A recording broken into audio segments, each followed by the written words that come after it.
ఎలాంటి స్థాయికి పడిపోయారంటే పిల్లలు ఈ రోజుల్లో సెల్ ఫోన్ ఇవ్వలేదని బ్యాట్తో వాళ్ళ అమ్మ తలకాయ చదువుకుంటున్నాడు. సెల్ ఫోన్ ఆడుకోవడానికి ఇవ్వలేదని ఆడ వయసు బహుశా 4వ class 3rd standard 4th standard చదువుతాడు బహుశాడు. వాళ్ళ అమ్మ తలకాయ ఇంట్లో చదువుకుంటున్నాడు సెల్ ఫోన్ తీసుకుందని. ఎంత భయంకరంగా పెరుగుతున్నారని జ్ఞాపకం చేసుకున్నాను. వీళ్ళు అందరి పిల్లలు అలా ఉంటారని చెప్పను.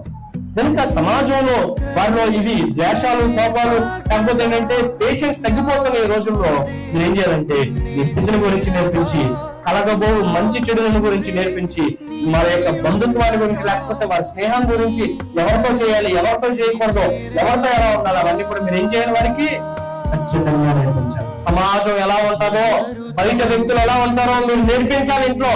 మీరు ఇంట్లో నేర్పించకపోతే బయట వెలుగుతారు అలాంటి సమాజంలో, అలాంటి వ్యక్తుల చేతుల్లో నలిగిపోతారు.